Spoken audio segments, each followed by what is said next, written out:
This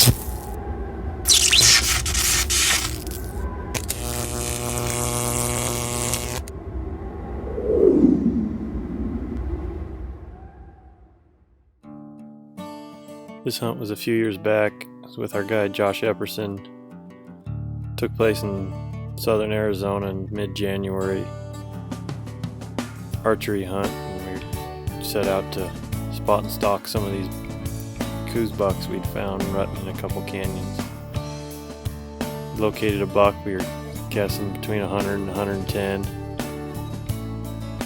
He was pretty consistent. We were able to find him a few days in a row using these same ridges, working them up and down looking for does.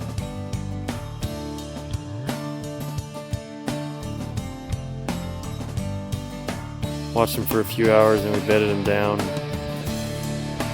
Josh and I had come up with a plan and tried to move in on him. His stalk we ended up getting about 150, 200 yards from him. He was with a few does and they busted us, so got a little video of them and then just hopped it back out, wait for another opportunity at him.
This was the next day.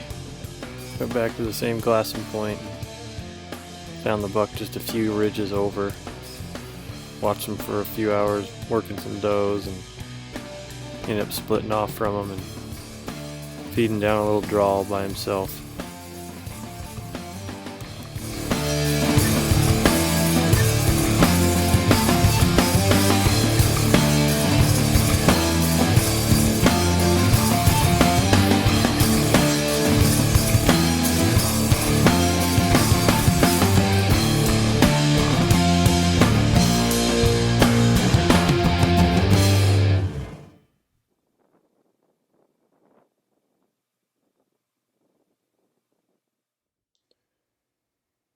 After about an hour of feeding down that draw, he finally picked a juniper and bedded down, and Josh and I bailed off the hill and both kind of came in at him at different angles, figuring he was going to feed by one of us and one of us would get a shot.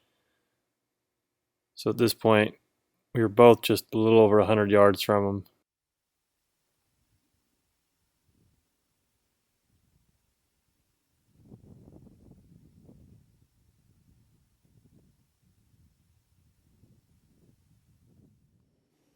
Josh was about 300 yards to my right.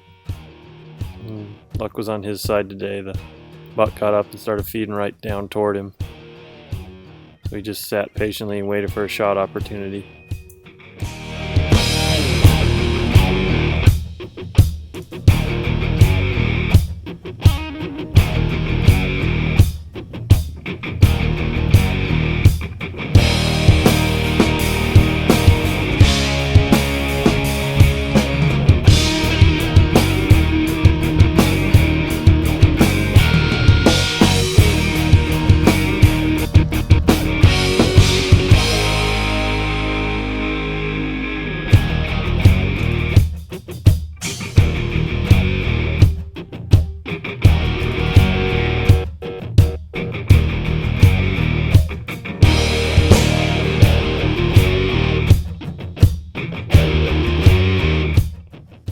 At this point, the buck knew something was up, but couldn't quite pinpoint either one of us and started to move off. Josh took a shot at about 60 yards and shot just under it.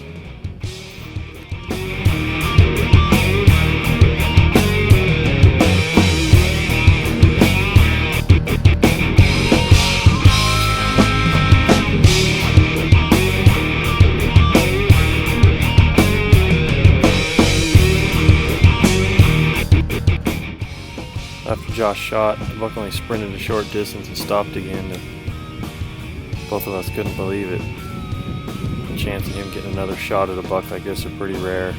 These old Coues deer wound pretty tight and usually don't stick around and give you another opportunity, so he gave Josh a quartering away shot and Josh put the arrow right where it needed to be.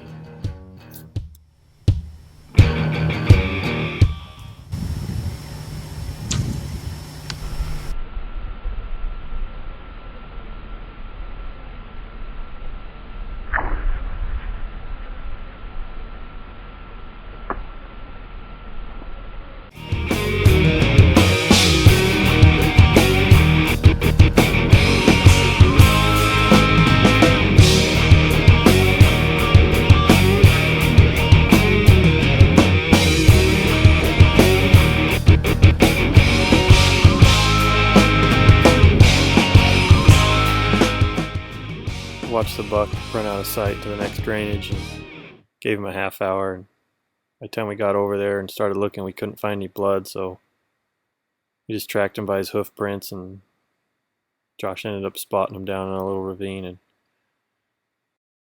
yeah, grown. How's that? Right on, brother. Holy right on, brother. Not one speck of blood. Right on, Joe. That's a hell of a buck, buddy. Oh my god. Yeah, look at the points on that thing. Is that a slammer? Yeah. Stock well executed, bro. That was unbelievable. That was awesome. What were you at? Probably 80 from him for that longest time? 90, a little farther? From where he bed under that tree, he was about 120. Okay. And then, when he finally came out, he came down, he rubbed at about 85 yards for probably close to 10 minutes. And then,